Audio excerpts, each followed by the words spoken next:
Good day mga ka-wonders. I-try natin ang ating kakayahan sa pag-ayos ng cellphone na to. This is iPhone 6. Walang power. Na-try natin hard reset. Na-try na rin i-connect sa computer. Pero wala pa rin. So try natin buksan ang cellphone na to. Ang kailangan natin ay 0.8 pentalobe screwdriver at saka prying tool. May dalawang screw dito sa ilalim. Buksan natin ang pentalobe screwdriver.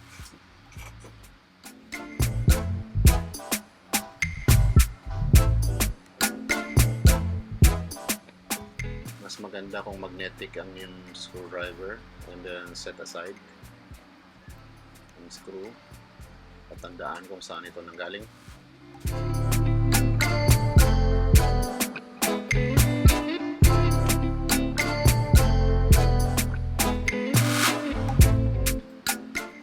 Then try to open, kasi mayroong maliit yan, pero kung may suction cup ka mas madali, pero wala ako niyan. So open lang natin ng prying tool. Yan yung ginagamit ko sa relo. Yan ang pangbukas ko sa relo, pero dapat maingat at huwag itulak pailalim ka, baka may maputol kang mga wires or something inside.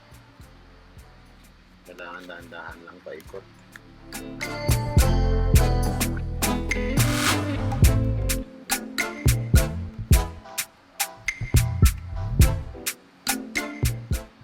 Once na na-open na siya,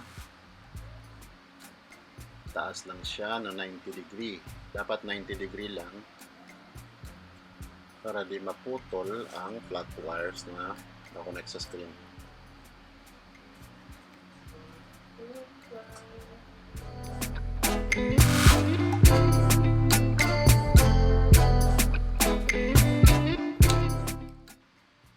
So may screws dyan, ito, yung dalawang screws dito.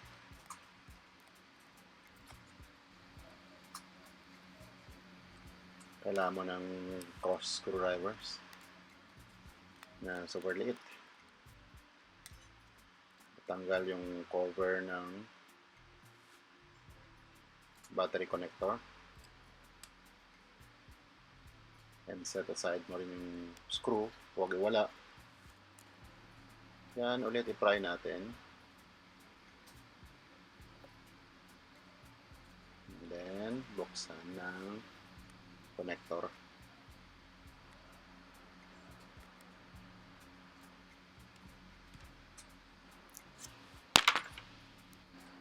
So, ito yung lumang battery.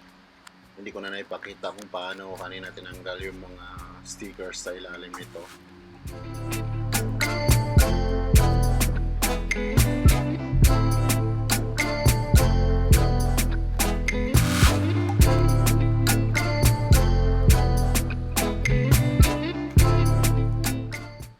Medyo malambot na siya. Hindi lang medyo, pero malambot na talaga siya.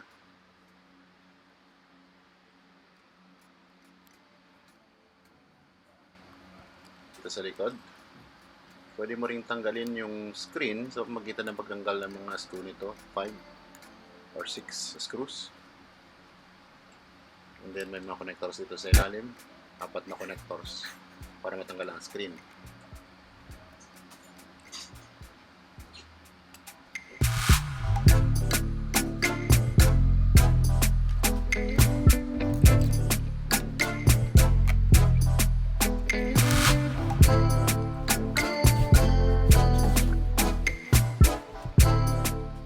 So ito na yung bagong battery na pinili lang natin online. Kukosta ng 342 pesos.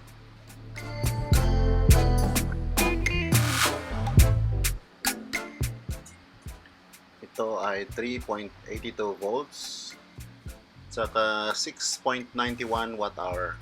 Kailangan specific na ganyan kasi pag ibang battery like 11 watt hour, hindi yun papasok yung kanyang connector, hindi siya magmamatch.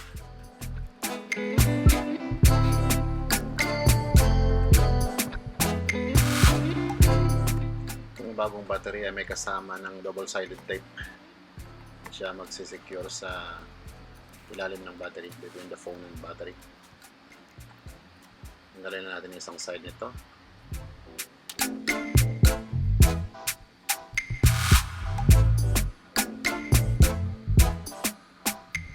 At siguraduhin pantay ang pagkalagay.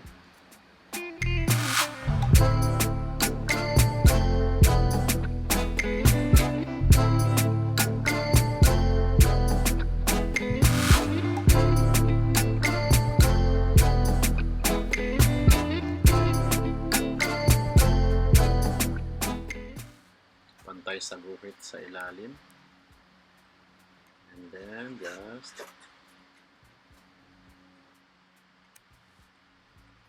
press it.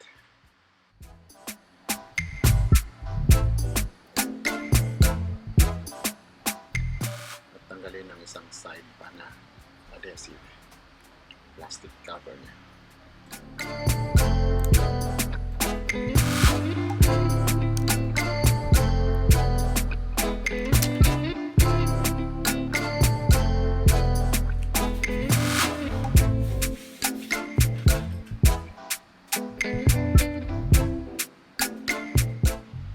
Open natin ulit.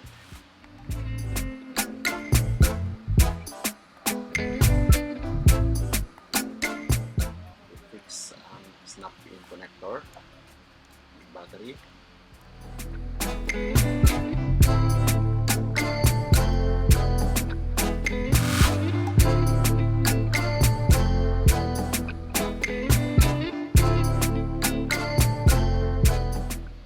Secure na maigi ang battery na hindi tatabingi kasi hindi mo ma-close ang screen.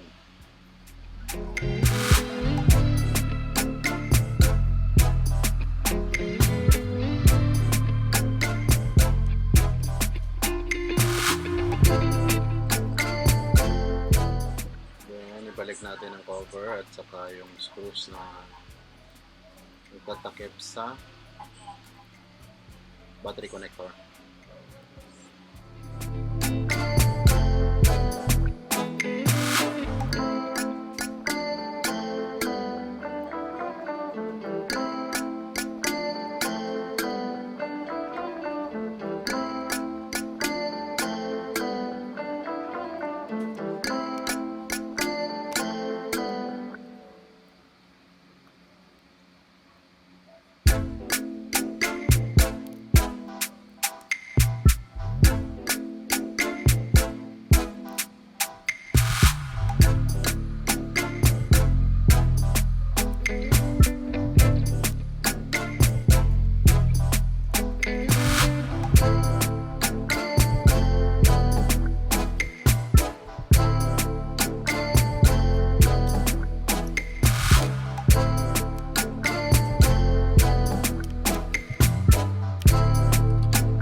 Balik ang cover.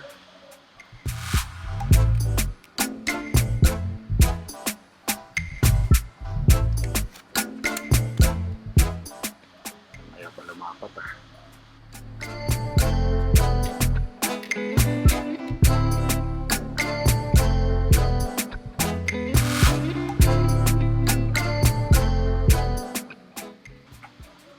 Yun, yung plastic pala, hindi ko natanggal.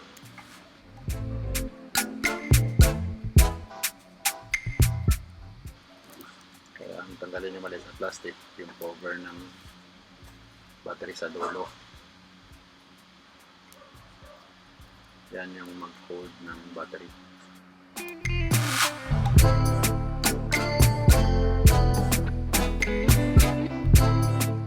Press it para dumikit.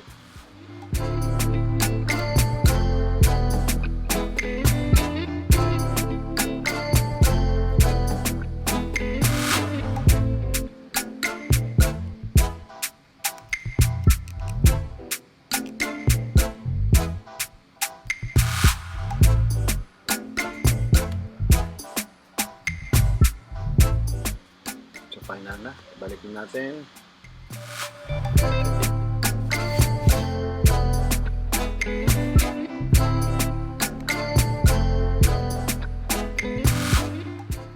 So, kailangan yung dulo na to, mayroong lock dyan na maliit.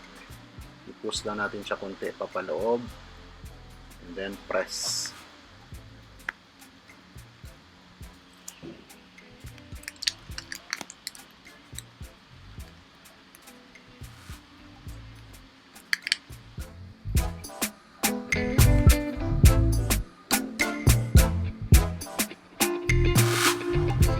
Once na secure na, balik natin yung dalawang screw.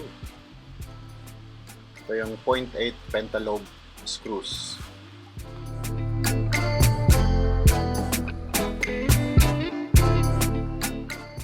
Again, mas advantage yung magnetic yung screwdriver mo. Kasi sobrang liit nito.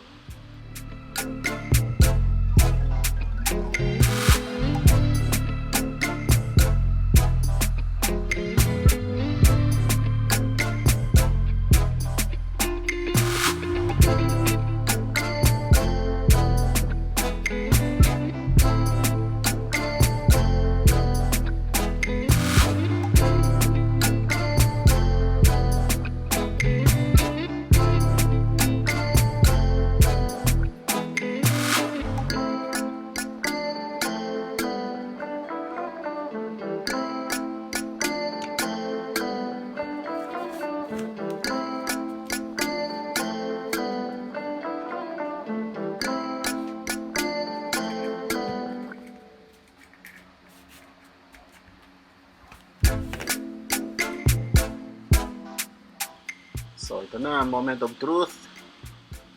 Cross your fingers. Yes! Makikita na natin ang Apple na may kumagat Apple logo.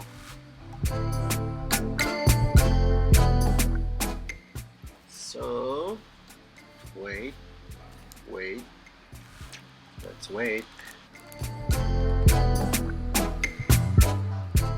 Ito yung lumang battery. Ay, nagpakalambot. Kaya ayaw na mag-power, wala nang kalaman-laman. Uy, lumabas na. Pero may passcode.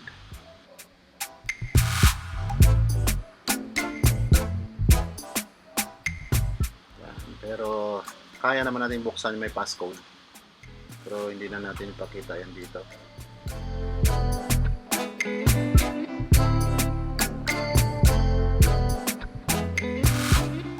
So guys, that's how to replace the battery of iPhone 6.